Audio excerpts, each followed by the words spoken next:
Today we have Aaron Crocker, our copy chief, and Lynn Swayze, who is our offer consultant and part of our conversion architecture team. I'm Tom Meredith, the VP of Marketing and Innovation, and let's just hop right in and start talking about offers. So first, I guess a little bit of background for each of you. Lynn, I will let you go first. How did you get into becoming an offer consultant and end up at Tier 11? Awesome. Yeah. So my background's in direct response copywriting and marketing automation.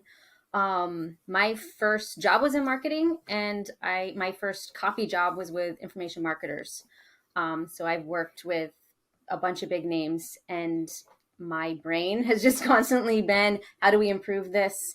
How do we, reposition you? How do we make this even, sexier and more compelling and more converting? And I've just it's evolved since 2015, and I'm here because of Aaron.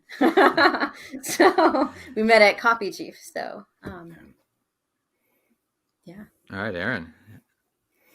Yeah, well, I am Aaron Crocker, the copy chief here at Tier 11. I spent the first 20 years of my career in direct response copywriting, where I met Lynn, one of the more incredible individuals I've ever met in this world. She's brilliant, just freaking genius. And so I was introduced to Tom by way of another copywriter. Anna, if you're out there, good to see you, buddy. And so Anna introduced me to Tom, and long story short, we ended up here about a year ago.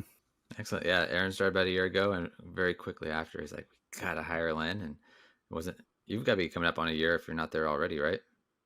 Just past it. Just Yep. past a year. All right. So I guess the place to start is at the beginning, and I think one of the more confusing things out there, there's no clear definition of, is what is an offer. Yeah. And that's the thing. Like, I wouldn't say there's a wrong definition. More just you need to have a firm definition. And here at Tier 11, with camp and with what we do, with media buying and traffic, the clearest definition that we've come up with is an offer is what you are selling at any point in the buyer journey. So early in the buyer journey, either top of funnel or early in awareness levels, that might be a lead magnet or it might be a quiz. Later on, it might be what you consider your core offer. It might be that, that product you want to sell. If it's e-commerce, it might be the bundle, it might be the course.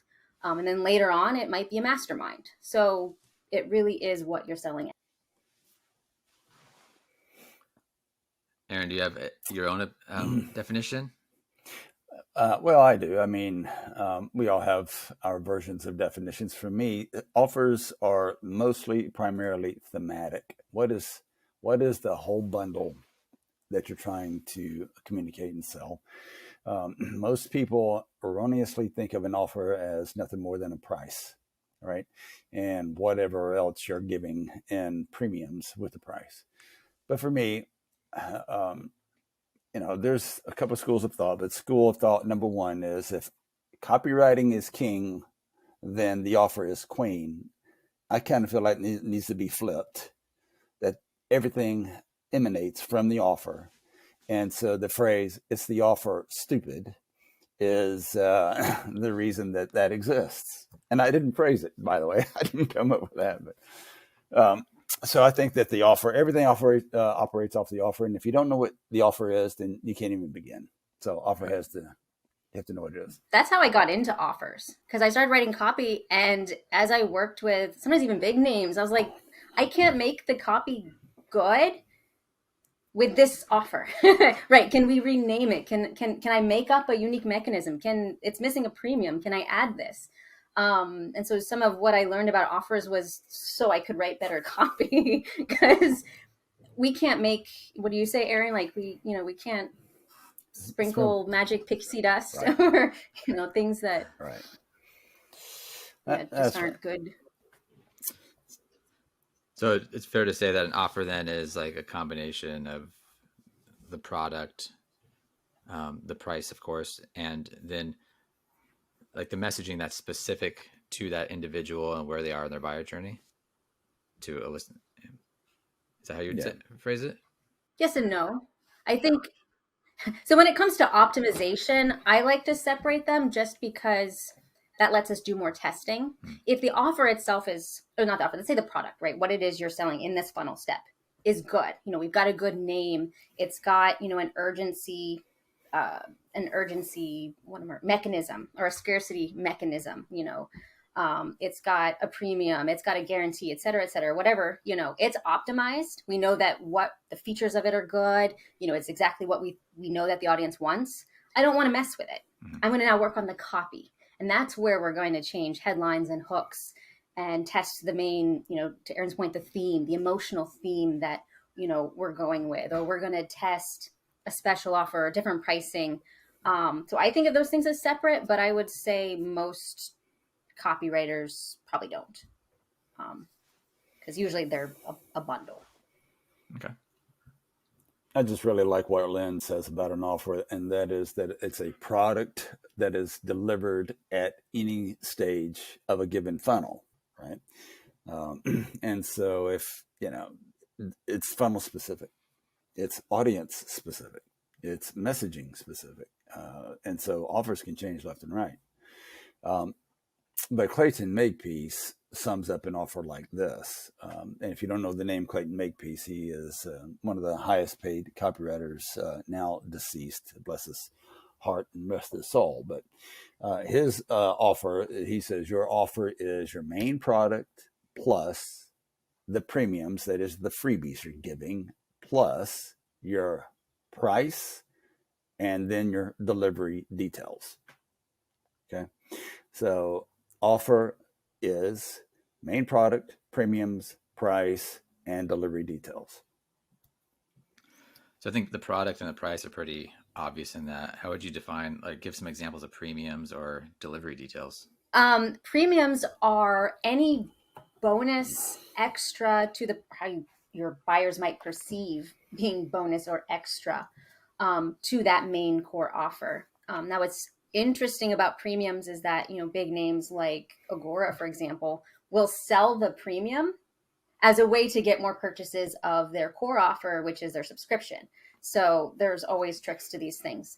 But a premium, let's say we're selling a course, right? A premium on the first page, not talking upsells or anything, but on that first page might be, oh, by the way, you're also getting our template of ads, or you're also going to get this thing, this extra, extra video, or, behind the scenes look, or usually it's something, whether we're talking about premiums or upsells, it's got to be something that makes the buyer get the result faster, get it easier, so with less effort, get it, I already said faster, easier, get a better result. So keep those things in mind. And premiums can either increase increase scarcity or increase urgency. So you can also use premiums to say, hey, the first 5 people who act, they get this extra bonus, and that counts too as a premium. Would you add anything else, Aaron, or any favorites that you like?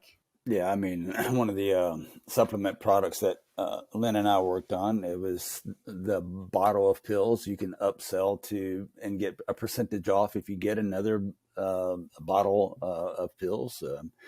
But also the premiums became free reports on how this supplement works. And so we knock off a couple of those free reports to go to with the sale of the actual dietary supplement.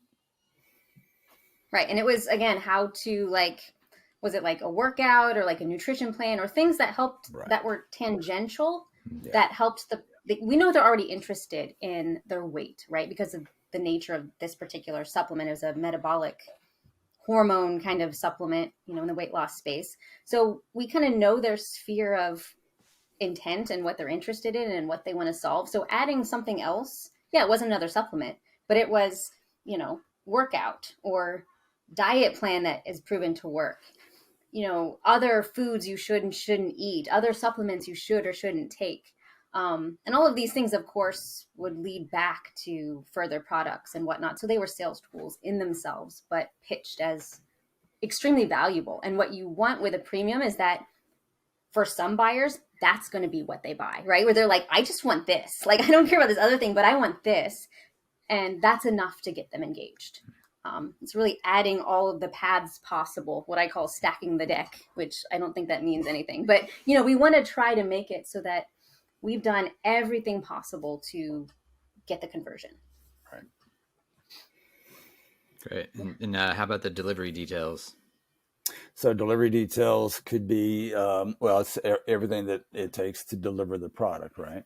You'll get an instant download, right? You'll get instant access to our website. You'll get instant follow-up emails, anything that requires. So is delivery details just having that mechanism, or is it actually a section of copy that we would include on the page? Yeah. So, as a copywriter, as you know, Lynn, everything has to be enticing, right? And it has to be as exciting as you can make it. And so while everybody knows that you can get instant access to the intranet or whatever, but if you're selling stocks, well, you get instant access to our daily updates, right? And so not available to the public. And so anything you can do to make your delivery details more exciting, the better. It's often missed in copy, right? It's lazy copy oftentimes. And but a good copywriter is someone who's well trained in the art, and I hate to use the word seduction, but hey, that's kind of what it is, right? You can use indoctrination. Well, I mean, is that better? Is that any better? Well, I'll say it this way. No, it's not, Lynn. All people, everybody loves an element of seduction in their life, right? And because it definitely is, it brings you out of the norm. So anything you can uptick the level of intensity, seduction, persuasion, however you want to frame it, ultimately boils down to how can I make this delivery copy exciting and get their blood rate up a little bit. Right, because no one wants to add it to cart. Nobody wants, you think about what we usually have as the driving call to action. No one wants to add something to the cart. Nobody really wants to purchase anything. So the more we can make those things, those actions that we want them to take benefit driven. Hey, this is going to benefit you. Here's why. Oh yeah, a reminder. Here's why. This is going to change your life, get you the result, magic wand, the better. Yeah. So those last two pieces that you guys hit on of premiums and delivery details are really about motivating the action, right? Or giving. The delivery details is almost like a trust building, like as well potentially if it's like. Sure. Absolutely. Yeah. People don't like unknowns, so it's also a little bit of adding to the list of knowns, right? So in our mind, anything that's known is pleasure, not pleasurable, but pleasure. Anything that's unknown is pain. So the more we can say, hey, after you click the button, you're going to get XYZ and you're going to be subscribed to our insider list. And, and then from there on out, every week, you're going to get the best, stock tips known to man. Again, I'm making stuff up. But the more you can pre-frame those things, yes, it adds more copy and it looks long, but it serves a psychological purpose of making these things known. So they know when they click the button, what happens next. They know after they order that their money is not just going to go into a black hole. We might assume that people have trust, but this is the internet, right? Unfortunately, people don't. So this is just another tool we have in our toolbox to, increase conversions. Because some people won't act because they're scared. They're afraid of being scammed. Right.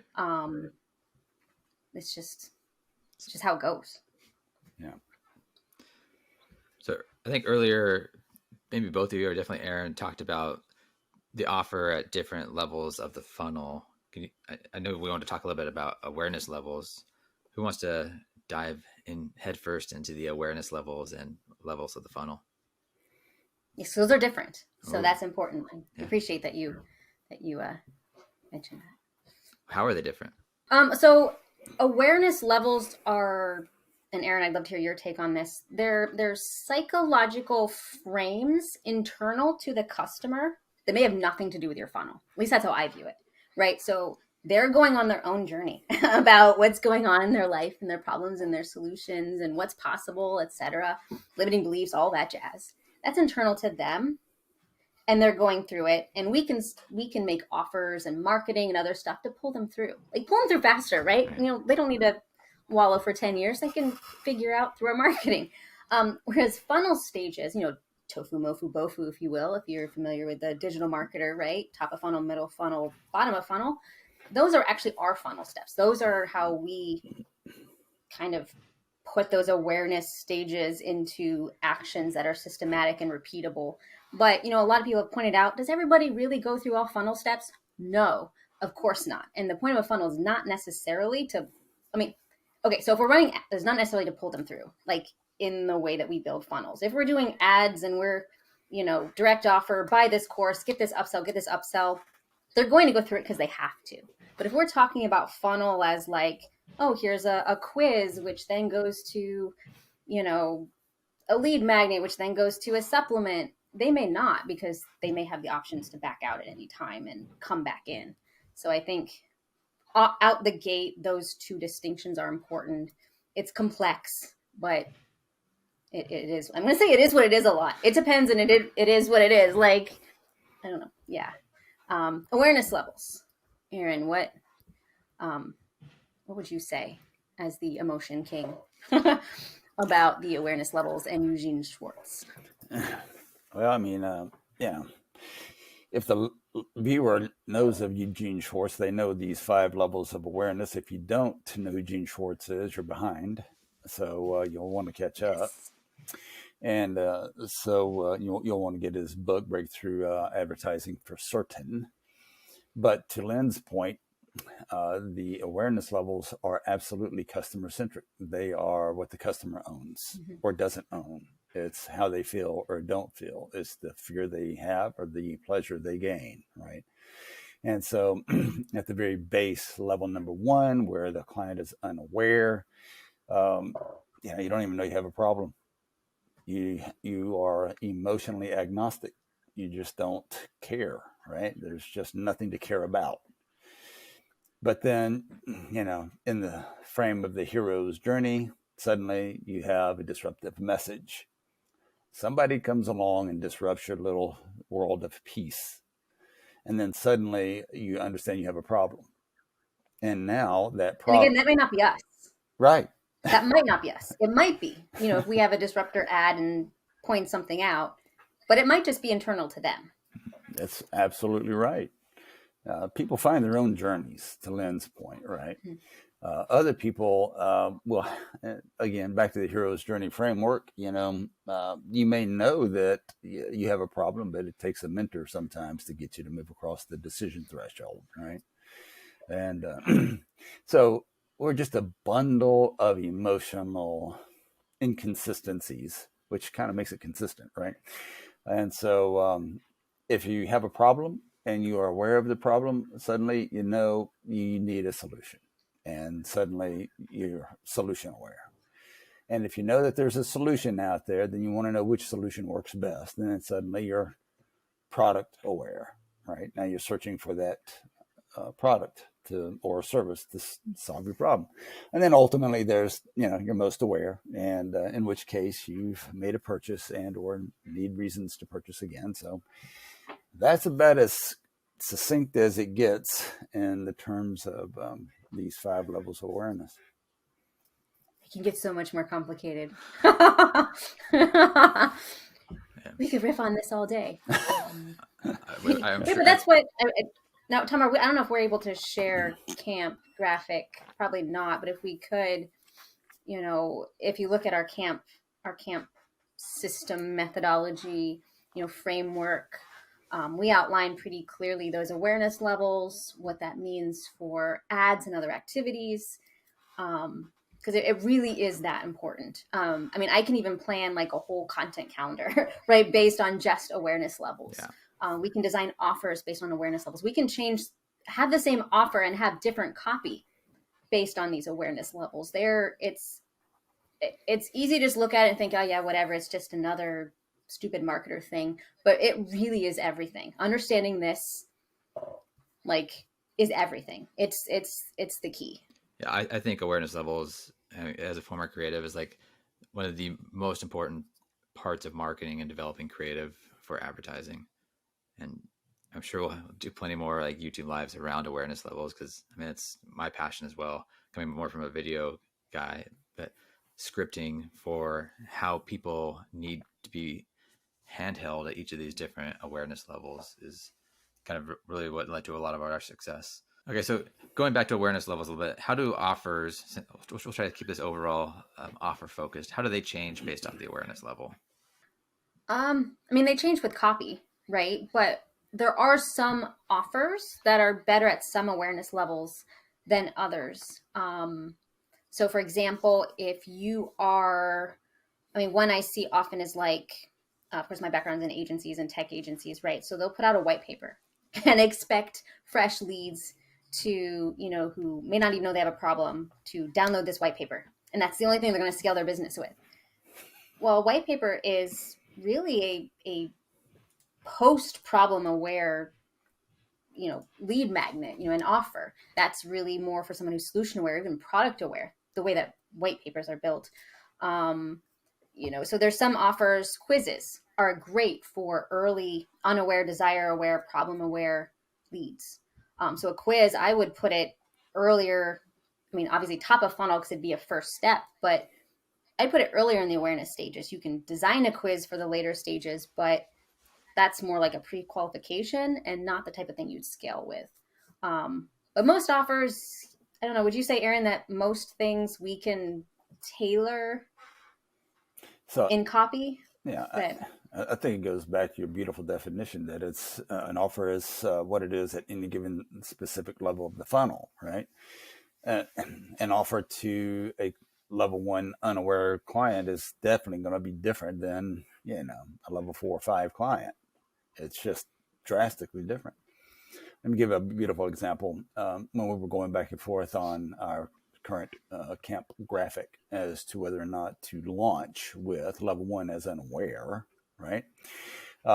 We had some debate as to whether or not anybody's unaware of anything anymore in today's society. Well, I was on one of our clients' channels and ended up seeing a solution for the car after you've washed it, that you apply it on there. And I was completely unaware of what this product did. I had no idea that what this thing was going to do is going to go in and fill in the rivets and the gaps that's naturally in a paint job. And so it smooths it out. And I was like, I've never heard of that. So you weren't aware that you had a desire. Right. That I was totally unaware. Desire and problem are kind of in the same stage. Yeah. Todd Brown will say there's both. You can either have what they want or the problem. But you weren't aware you had a desire to have these little scratches filled in, and you weren't aware that you had a problem that you don't have anything that performs this function. Right. So, yeah. And so unaware does exist. Well, it did for me. Well, it has to. Yeah, of course. I mean, it's just, is it worth your marketing spend? I think that's where I sit, is like, if I'm advising someone and they have limited marketing spend, I mean, e-commerce and service are a little bit different. So there's that to keep in mind. E-commerce, I think there's more room for unaware and targeting unaware, to your point, Aaron. But if it's like an info marketer, or an agency, I'm not going to suggest that they spend most of their money on unaware, because that is going to be a waste of ad spend and marketing spend. So I think there's that nuance. Yay, more complexity. That nuance to keep in mind, that it is not one size fits all. And unaware isn't likely how like the Facebook and Google algorithms work anyway, because they're trying to find people who at least are problem aware, right? Right. That's a good point. It is a good point. I mean, it doesn't know who doesn't know, but it knows who does. Right. No, or who has tangential desires, right? Oh, hey, you're interested in car stuff. Well, you don't have a problem, but you do have desires to have a nice car, and to feel proud about your car, or to, whatever, make your sports car look better. Whatever, right? So you can tailor your message based on that. So it goes back to this idea of like, in the work that we do in the agency, we're most likely not reaching true unaware audiences. Interesting. Mm-hmm. So we talked about offers a little bit at different stages of the awareness levels. Would you say that the offers don't change, but like the mechanism of delivery of the offer changes? Or is that simplifying it too much? I think more often than not. Okay. The copy, how we go about it, how we target. But if the offer is just what you're selling at any point, someone's not going to change their course, for example, entirely based on the different awareness. We're going to change the copy, right? We might change the premiums, but we're not going to change the unique mechanism. We're not going to change the name of it. We're not going to change the deliverables, right? We're going to change the copy. So we're going to change the mechanism of approaching the audience. So yeah, be a white, like you said, for the most part. And like you mentioned, it could be like a white paper, a quiz, any other variety of offer tools in your toolbox. Oh my! So many. Do you have a list, Aaron, of all the different ways? I'm just sitting here. Dozens. If you hear the rat-a-tat-tat of my fingers on the keyboard, on the table, I'm sitting here doing this, thinking during this whole time. Look, if you have a single offer single product that you're offering, then you could probably side with the offer doesn't really change, the copy changes to reflect the offer. But if you have multiple SKUs, now you've got a different animal, right? And some of our clients have 500 SKUs, right?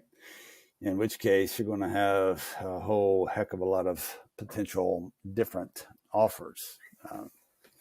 Though most all offers, though, I think they have a framework, right, that we operate around. But to Lynn's point, I think it changes based on the needs in a specific part of the funnel. That's as well said as I'd ever heard it, Lynn, when I read your definition of it. So we've talked a lot about what an offer is or potentially is. What are like some common offer mistakes that you see? Ooh. We already mentioned premium. I already mentioned delivery details.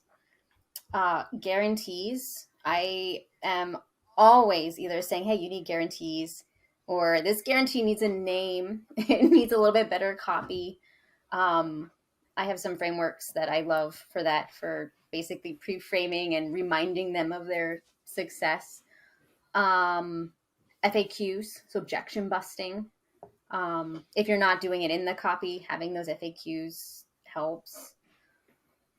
Commodity naming and commodity positioning. So not having a unique mechanism that like makes yours differentiated. Not having a great name. So, I don't know. I think of a really generic name, 30-day weight loss program. Everybody has a 30-day weight loss program. What makes yours different?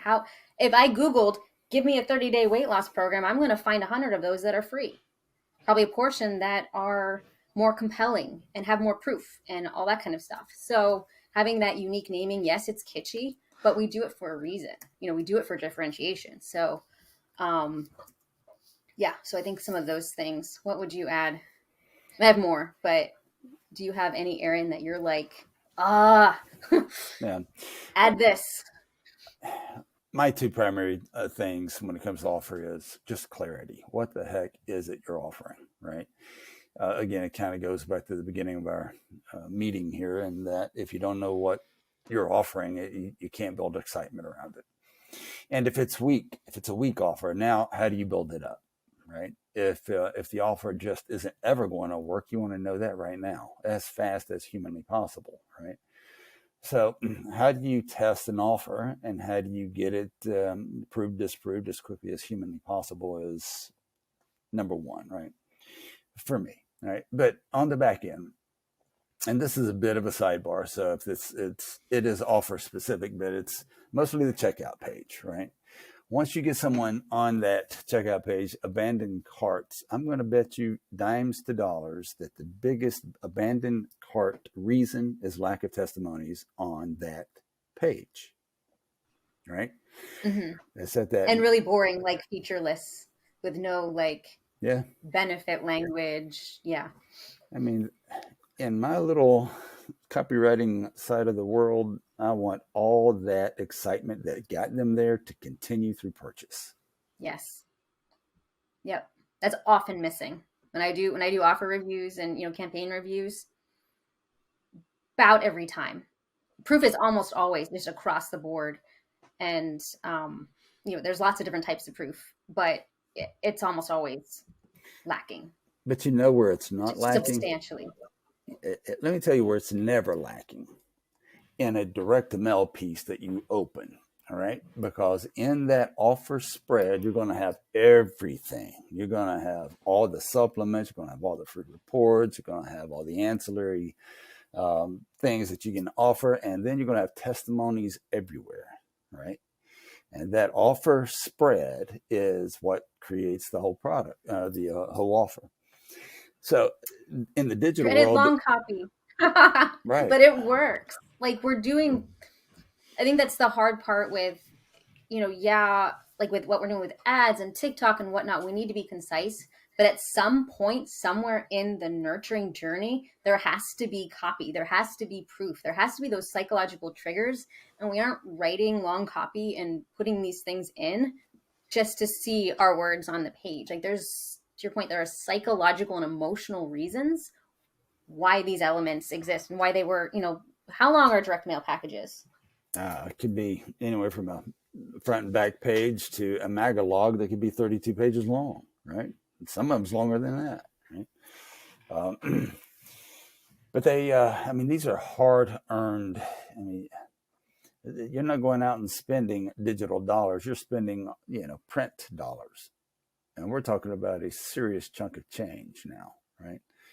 And but they would not dare make the mistake that most digital marketers make when it comes to their offer on the back end, when it comes to the order side, right? Yeah.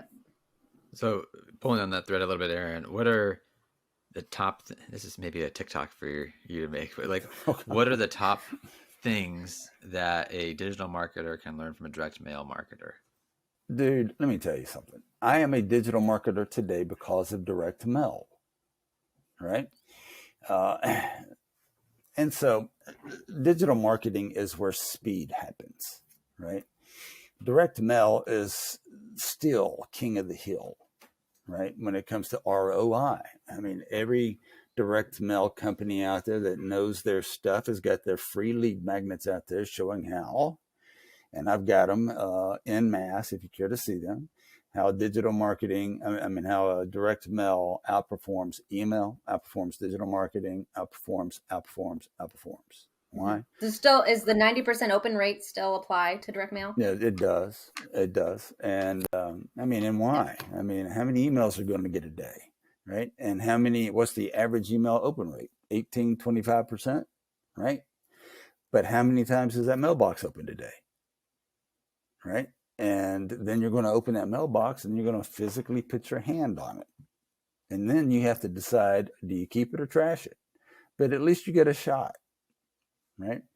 And this is where Gary Benzavinga's words always ring true. And this is one of those things, Tom, that the digital world can learn from a classic, brilliant copywriting man who earned his way through, direct mail, right? And that is, you make your offer itself, your advertisement itself, your direct mail piece itself valuable, right? And if you can make all of those valuable, then you don't get them tossed as much, right? So I would say the very first thing a digital marketer could do that could learn from the world of direct mail is to make your ad itself valuable, entertaining, anything you can do to get somebody to hang around, another 60 seconds. But with intent. I mean, Right, I think that's what is often missed is value, but with the right intent. Entertaining the wrong people is great. It's eyeballs. But if they don't have the intent and they're not going to pull through, you've just wasted time, money, effort, audience. And that's the hard part.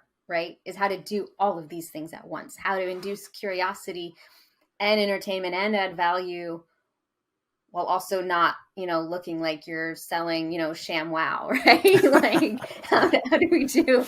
Although I did read a thread the other day about how info marketing ads work for older demographics. We'll have to talk about that another day. Yeah. But yeah, that was fun. Actually, it kind of brings us back to what can digital marketers learn from direct mail? Well, what can direct mail learn from digital marketing, right? You can learn what works fast, cheap, and then put it in direct mail, right? Instead of trying to spend thousands and millions of dollars on a direct mail piece without it being tested. You can test it really quick online. So we're coming up kind of on the end here. What are some last thoughts? And you could go for a little bit here if you have specific things you want to talk about. Just make sure you're clear on your offer. Once you're clear on your offer, then make sure that you maximize your offer through good copy. Right. Once you have a good offer, the very next thing, here's your order, right? You got to have your offer down, right? But to get your offer down, you got to know who your list is, right? So it's typically considered list, offer, headline, right? In which case you can kind of build a framework.